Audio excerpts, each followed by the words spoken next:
Bueno, una dura polémica han protagonizado las semanas anteriores los candidatos presidenciales del oficialismo, Lorenz Goldborn y Andrés Salaman. El exministro de Obras Públicas dijo que no iba a participar en el homenaje de las víctimas del terremoto del 27 de febrero para no aprovecharse de su dolor, un evento al cual iba a asistir Andrés Salaman.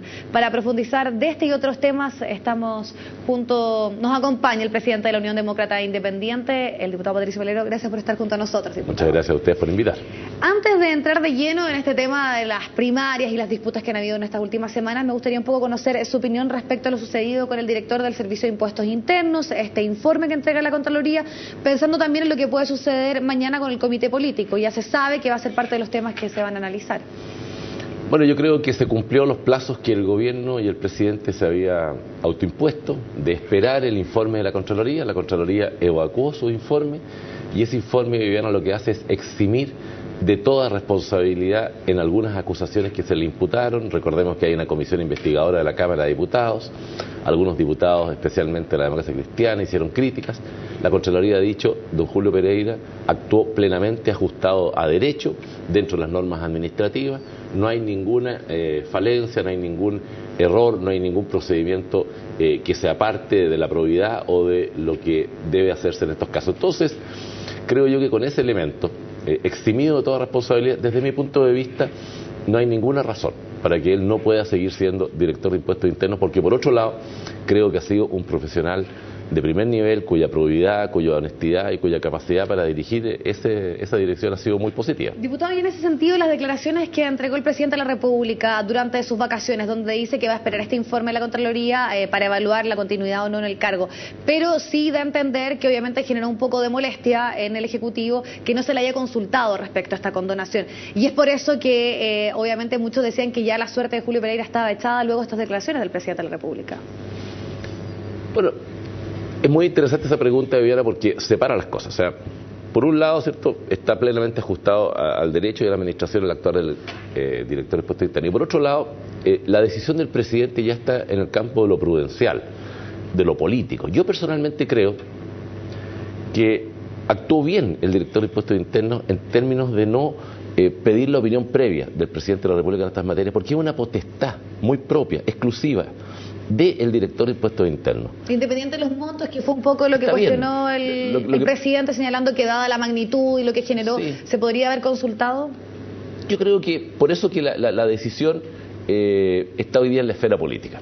Si el presidente le ha perdido la confianza, bueno, está en su, obviamente, atribución cambiarlo. Yo lo único que estoy señalando es que no hay razones de tipo administrativas ni de probidad como para removerlo del cargo. Entonces, para ustedes como partido, Julio Pereira debe continuar al mando del Servicio de Impuestos Internos. Yo creo que no hay ninguna razón para removerlo del cargo en virtud de las sospechas, de las acusaciones o de las imputaciones que algunos miembros de la oposición le hicieron. Y queda en el campo de la decisión del presidente de la República hasta el lona. Diputado, durante la presentación también decíamos que ha sido una semanas más bien complejas por los dimes y diretes entre los dos candidatos de la alianza, pensando primeramente en el tema de los debates y después con lo sucedido el 27 de febrero. Uno de los temas principales o la principal preocupación que había en el gobierno justamente con miras a las primarias era que obviamente no hubiesen descalificaciones. ¿Usted cree que finalmente ahí qué es lo que ha sucedido en ese último tiempo, cuando hemos visto que hay un enfrentamiento bastante duro entre ambos candidatos y que en el día de hoy nuevamente se refuerza esa idea, pensando en las declaraciones que entregó Andrés Salaman, que señala que aquí prácticamente se han faltado ciertos códigos de honor en una disputa política? Mira, Viviana, yo sinceramente creo que las diferencias que han habido no son temas mayores, ¿eh? Yo creo que el episodio del tema de Constitución no fue un episodio positivo, creo que se podría perfectamente haber evitado. Creo que al final lo que el alcalde de Constitución planteó y pidió que no se utilizara políticamente esto tuvo un efecto positivo, en el sentido de que al final estuvieron las familias recordando a sus víctimas y se centró en eso. Tanto que ni siquiera fue el presidente de la República, ¿cierto?, ni los candidatos presidenciales. Ahora, creo que hay que saber separar lo que es el proyecto y el desafío del trabajo de Levantemos Chile, que lo dirigió Felipe Cubillo en forma brillante y que no cabe más que reconocimiento, de lo que es un acto en el cual los candidatos presidenciales, desde el minuto que son candidatos, pierden, desde mi punto de vista, algún grado de independencia en las cosas que hacen, estoy seguro que si Andrea Alamán hubiera ido sin ser candidato a presidente, no habría pasado nada. Pero cuando uno es candidato a la presidencia, las cosas tienen una connotación, tienen un efecto distinto. Y al final yo creo que es un episodio que ojalá no se vuelva a repetir, pero lo importante, la verdadera ofensa, las verdaderas diferencias están, creo yo, con la Concertación y el Partido Comunista. Y es ahí donde tenemos que centrar nuestro trabajo. En ese episodio, tal vez en puntual, no hubiese sido tal vez mejor o hubiese contribuido a un mayor clima de respeto, por ejemplo, decir, yo me voy a restar, pero si otro candidato quiere ir, que lo haga, porque obviamente al decir que esto iba a prestarse para un aprovechamiento político, estaba diciendo que si iba Andrés Alamán, se iba a dar esa lectura. Viviana, creo que siempre hay que cuidar las palabras. Han habido también. ¿Se equivocó entonces Goldberg en las palabras que utilizó? Yo creo que... ¿Esa declaración estuvo de más? Yo lo conversé con él. Y él, obviamente, me ha dicho claramente que quizás lo que él debió haber hecho es haber hablado por sí mismo, ¿no? Y no haber también implicado al otro candidato presidencial. Pero él tiene la mejor opinión de Felipe Cubillo, la mejor opinión del desafío Levantemos Chile. Nada más ajeno a Lorenzo Goldberg, no está en su estilo ese tipo de cosas. Y yo creo que es un episodio, digamos, que él quisiera que no se hubiera provocado en la forma como se dio. Él quiso respetar y acoger el llamado del alcalde.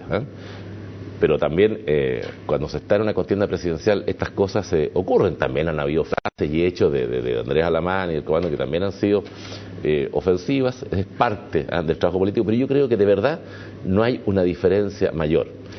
Y esto es lo que hay que hoy día, tanto por parte de Andrés Alamán como de Lorenzo Goldberg, es concentrarnos en marcar las diferencias con quién es el verdadero contendor, Viviana, que es la Concertación más el Partido Comunista, y espero yo en los próximos días con la llegada de Michelle Bachelet, donde tenemos que justamente enfrentar la verdadera ofensa, que es la que sienten muchos chilenos de sentir que todavía hoy día en Chile hay enormes desigualdades, que hoy día hay mucho que avanzar todavía en materia de control de delincuencia, que pese a todo lo muy positivo, porque hoy día tenemos un muy buen gobierno, hay muchas cosas que proyectar hacia el futuro. Y ahí es donde yo le pediría tanto a Goldberg como a Alamán que concentraran sus esfuerzos en defender el interés de los chilenos, y de poner ahí la verdadera ofensa que hay que superar. ¿Hay algún mea culpa respecto a este proceso de primarias, pensando un poco que muchos hacen la evaluación de que aquí le ha faltado madurez a la alianza para poder enfrentar situaciones como estas, pensando en estos últimos capítulos que se han dado de disputa entre Lorenzo Goldberg y Andrés Alamán? En Chile no tenemos, Viviana, experiencia de primarias. Es primera vez que está debutando la ley. Nos cuesta acostumbrarnos a esto de tener competencias tan claras entre personas de un mismo sector político. Es muy fácil diferenciarte con el adversario, pero cuando estás dentro de un propio conglomerado. Estamos aprendiendo un poco también en esto. Pero yo de verdad, muy sinceramente creo que los roces que han habido han sido eso, roces, no diferencias mayores. Yo siento que la Alianza por Chile, la coalición por el cambio, nuestra coalición política tiene una gran diferencia con la de la Concertación y el Partido Comunista. Aquí nosotros tenemos una visión de sociedad, un proyecto común, que se diferencia muy fuertemente con el que representa la Concertación y el Partido Comunista. Mire usted el ejemplo ahora nomás, de la crisis con Bolivia. ¿Qué habría hecho la Concertación con la posición del Partido Comunista, que es el único partido que ha pedido que se le entregue a Bolivia territorio con soberanía? Que el diputado comunista alberga a los soldados bolivianos en su casa. ¿Usted se imagina, Viviana, ese escenario en un gobierno de Michelle Bachelet?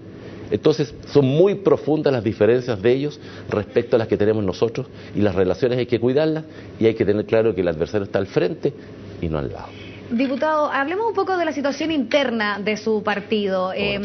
¿Sí o sí primarias para elegir a los parlamentarios? ¿Es el mecanismo que se va a utilizar o está todavía en análisis eso? No, nosotros votamos a favor de la ley de primarias, creemos que es un instrumento muy positivo para resolver cuando hay dos contendores, o cuando es necesario proyectar candidatura, o cuando hay muchos interesados.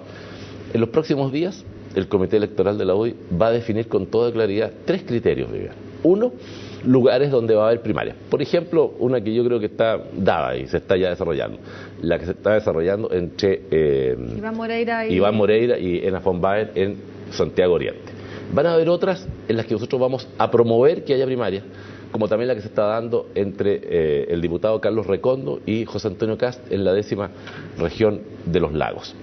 Habrá otras regiones en las cuales nosotros vamos a pedir que haya primarias, porque el Comité Electoral considera que hay más de 2 cartas y que es bueno que la haya. Y habrá otras en que los liderazgos son tan claros, tan nítidos, que no es necesario hacerla. Por consiguiente, vamos a utilizar las primarias, las creemos un mecanismo válido y las vamos a promover en todos aquellos lugares que sean necesarias. Diputado, ya en un análisis mucho más ideológico y de base se ha hablado muchísimo de estas dos UDIs, de que hay tal vez una cierta fragmentación. Algunos apuestan a esta UDI más popular en terreno y otros a tener el tema valórico, al tema, por ejemplo, de defender el libre mercado como grandes cimientos.